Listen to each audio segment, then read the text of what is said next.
Hello YouTube family, welcome back to your very own channel rise together. और भाई आज की वीडियो में हम आईसीएमआर यानी Indian council of medical research और एनआईएन यानी नेशनल इंस्टीट्यूट ऑफ न्यूट्रिशन की जो रिवाइज डाइटरी गाइडलाइंस आई हैं उनके बारे में जानेंगे, समझेंगे कि वो क्या कहती है। तो इन गाइडलाइंस में टोटल 17 गाइडलाइंस हैं जो अलग अलग टॉपिक्स को कैटर करती हैं, लेकिन हम जिम जाने वाले बंदों की मतलब की एक गाइडेंस है यानी गाइडलाइन नंबर 8 जो प्रोटीन इंटेक से रिलेटेड है। और इसमें आईसीएमआर एंड निन ने कई सारी ऐसी रिकमेंडेशन दी हैं जिनको अगर हमारे माँ बाप सुन लें, उनको पता लग जाए तो वो कभी भी हमें स्पोर्ट्स सप्लीमेंट्स लेने ही ना दे।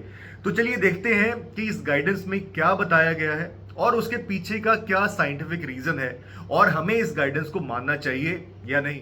First point, daily diet of an adult often provides 60 gram to 70 gram of protein a day which is higher than what we require, ऐसा गाइडलाइन के पेज 57 पे लिखा है। यहाँ पे आईसीएमआर एंड निन को मेरे हिसाब से स्पेसिफाई करना चाहिए था कि ये क्वांटिटी कितने केजी बंदे या बंदी के लिए सफिशिएंट है। हालांकि नेक्स्ट पेज पे यानी पेज नंबर 58 पे एजेंसी ने क्लैरिफाई किया हुआ है कि जो आरडीए है हेल्दी मेन और वुमेन के लिए वो है 0.83 ग्राम पर केजी पर डे, और अगर कोई 65 केजी का बंदा है तो उसके लिए लगभग 54 ग्राम प्रोटीन सफिशिएंट रहेगा। और जैसे जैसे वेट बढ़ेगा तो प्रोटीन की रिक्वायरमेंट भी बढ़ेगी। बाकी एक और कमी है इस गाइडलाइन में, यानी एजेंसी कहती है कि आपकी कितनी भी फिजिकल एक्टिविटी हो आपकी प्रोटीन रिक्वायरमेंट चेंज नहीं होगी, जो कि बिल्कुल गलत है। और इसी गाइडेंस के पेज नंबर 59 पे ये लिखा हुआ है कि एज पर रिसर्च 1.6 ग्राम पर केजी पर डे तक आप ले सकते हो। उससे ऊपर अगर हम जाएंगे तो मसल बिल्डिंग में कोई ऐसा एडिशनल बेनिफिट आपको नहीं मिलेगा। तो कुल मिला के प्रोटीन रिक्वायरमेंट को लेके इस गाइडेंस में इंफॉर्मेशन तो है, लेकिन वो बिट्स एंड पीसेस पे है यहां वहां। तो अगर आप नेचुरली बॉडी बिल्ड कर रहे हो, जिम जा रहे हो, तो आप अपर लिमिट यानी 1.6 ग्राम पकड़ के चलो। वहीं अगर आपकी लाइफस्टाइल सिडेंटरी है तो आप लोअर वैल्यू यानी 0.83 ग्राम पकड़ के चल सकते हो।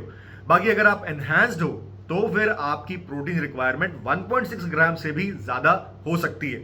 और ये सब बातें आप अपने पेरेंट्स को बता सकते हो, एक्सप्लेन कर सकते हो, ताकि वो हाई प्रोटीन डाइट के लिए ये गाइडेंस की रेफरेंस देके ताने ना मारे। सेकेंड पॉइंट है prolonged intake of large amount of protein powders or consumption of high protein concentrate has been associated with potential dangers such as bone mineral loss and kidney damage।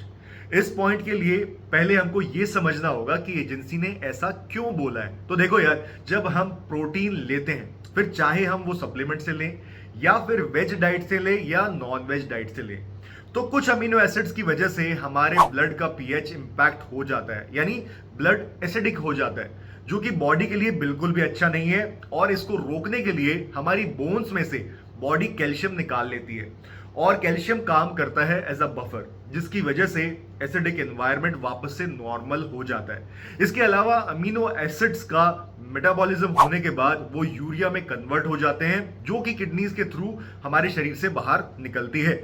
Which means कि danger तो है जब हम high protein diet लेते हैं तो bones पे और किडनीज पे लोड तो पड़ता है, लोड बढ़ जाता है, ये बिल्कुल साफ है। लेकिन इसके लिए सिर्फ और सिर्फ प्रोटीन सप्लीमेंट्स को ब्लेम करना गलत है, क्योंकि अमीनो एसिड्स तो आपको नॉर्मल डाइट से भी मिलेंगे, उनको भी बॉडी सेम पाथवे से बाहर निकालेगी। अब बात आती है कि इसका सॉल्यूशन क्या है। तो इसका सॉल्यूशन ये है कि हमें हाई प्रोटीन के साथ अपना वाटर इनटेक भी पूरा रखना चाहिए और कोशिश ये करनी चाहिए कि जो हमारा यूरिन है वो पेल येलो कलर का हो मोस्ट ऑफ द टाइम्स, और यूरिन पास करते टाइम जलन ना हो। अगर ऐसा हो रहा है तो हमारे शरीर में पानी की कमी है एंड मोस्ट लाइकली हमारी बॉडी एसिडिक स्टेट में है, विच मीन्स कि किडनीज पे और बोन्स पे लोड पड़ रहा है। इसीलिए खूब पानी पियो ताकि किडनीज और बोन्स दोनों सेव रहें। Point number 3, way protein is rich in branch chain amino acids यानी BCAAs and recent evidence suggests that BCAAs may increase the risk of certain non-communicable diseases। देखो यार, कुछ स्टडीज हैं जो ये पॉइंट आउट करती हैं कि BCAAs may cause obesity, type 2 diabetes, cardiovascular disease and cancer growth. अब आप बोलोगे ऐसे कैसे, तो सबसे पहले कैंसर की बात कर लेते हैं। तो जब हम BCAAs वाया प्रोटीन पाउडर या as a stand alone supplement लेते हैं तो फिर उनकी वजह से प्रोटीन सिंथेसिस तो होता है, उसके साथ में ये अप रेगुलेट कर देते हैं SOX2 USP1 को, विच एसेंशियली मीन्स कि ट्यूमर सेल्स की ग्रोथ को ये प्रमोट कर सकते हैं। Coming to obesity, type 2 diabetes oblique insulin resistance, तो यहां पे कंफ्लिक्टिंग रिपोर्ट्स हैं। कुछ स्टडीज कहती हैं कि BCAA से इंसुलिन रेजिस्टेंस होता है, वहीं कुछ ये बोलती हैं कि BCAA डायरेक्ट कंट्रीब्यूटर्स नहीं है, मतलब इनसे बीमारी नहीं होती है, बल्कि ये बस मार्कर्स होते हैं उन लोगों में जिनको इंसुलिन रेजिस्टेंस ऑलरेडी है।